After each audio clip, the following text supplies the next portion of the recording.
चढ़ाओ रिटर्न। जब वो एकांत में बैठा हो अकेला, तब उस क्षण आपके दिल की बात आप उससे जाकर कहो। और एक बात और सुन लो, अगर मंदिर में नहीं बोल सकते तो घर में जो शिवलिंग होता है, घर के अंदर शिवलिंग रखते क्यों हैं? आप लिंग महापुराण के अंतर्गत उसको श्रवण कर सकते हैं। लिंग पुराण के अंतर्गत घर के अंदर शिवलिंग क्यों रखा जाता है? घर के अंदर शिवलिंग क्यों रखते हैं? और कितनी सुंदर बात हमारी शिव महापुराण की कथा कहती है, लिंग पुराण की कथा कहती है, स्कंद पुराण की कथा कहती है, कूर्म पुराण कहती है, पद्म पुराण कहती है और ब्रह्म विवर्त पुराण कहती है।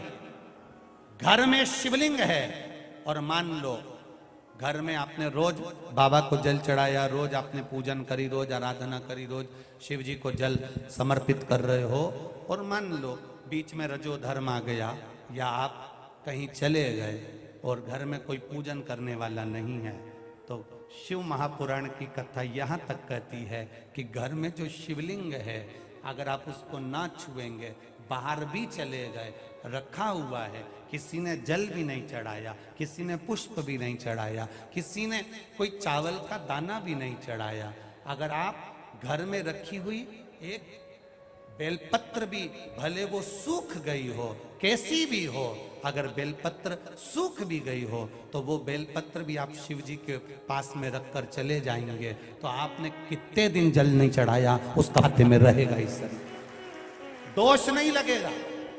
एक बेलपत्र में वो फल होता है, एक बेलपत्र में वो बल होता है कि गंगा के जल के बराबर, सरयू के जल के बराबर, कावेरी छिपरा नर्मदा के जल के बराबर बेलपत्री मात्र शिव के करीब में रखी रहती है, तो वो जल के बराबर ही रखी रहती है कि रोज आप जल चढ़ा रहे हैं शिव जी।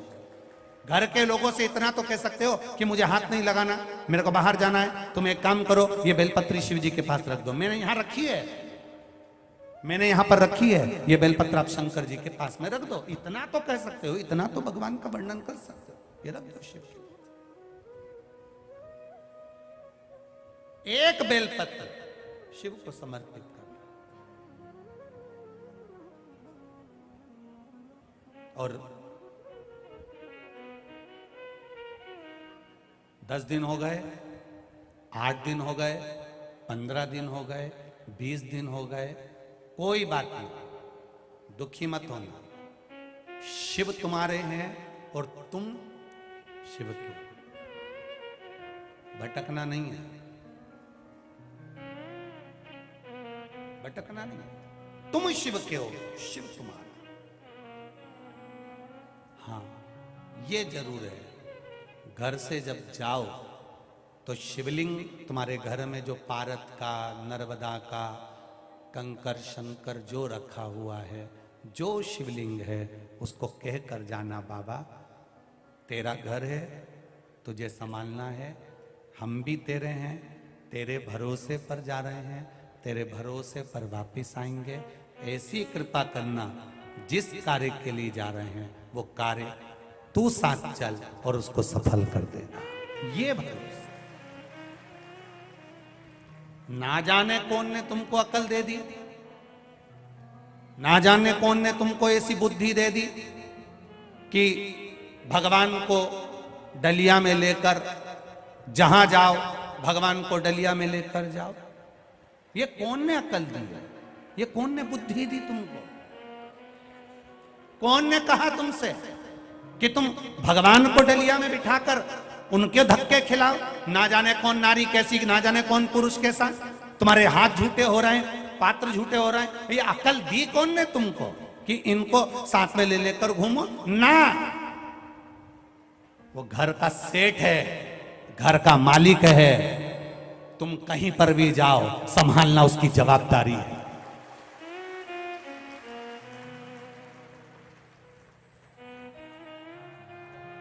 संभालना उसकी जवाबदारी है। शिवलिंग है घर में रखो, आप अगर घर से बाहर जा रहे हो कहीं जा भी रहे हो तो तुम्हारे घर में लड्डू गोपाल हैं, ठाकुर जी हैं, विराज रहे, उनके लिए एक डब्बी में मिश्री रख कर आओ। जैसे तुम कहीं जाती हो तो बच्चों के लिए कुछ रख कर आती हो, यहाँ आई हो तो रोटी बनाकर आई हो, पति के लिए टिफिन लगा कर आई हो, बच्चों का टिफिन लगा कर आई हो, कोई बच्चा वापिस आएगा स्कूल से तो क्या खाएगा उसके लिए डब्बे में रख के आई हो, तो उसी तरह घर के ठाकुर जी के लिए रख कर जाओ। मिश्री डब्बी में भर कर रखो, सामग्री रखो, थोड़ा झारी जी भर दो, जल भर दो, जल रख दो उनके पास में कि मैं लेट हो जाऊं तो तुम पाले। विश्वास जगाना है, ढोंग नहीं, प्रपंच नहीं, छल नहीं, दिल से भाव जागृत करिए। हमारे भीतर से भाव जागृत होगा तो भगवान मिलेगा, तो भगवान मिलेगा। 24 घंटे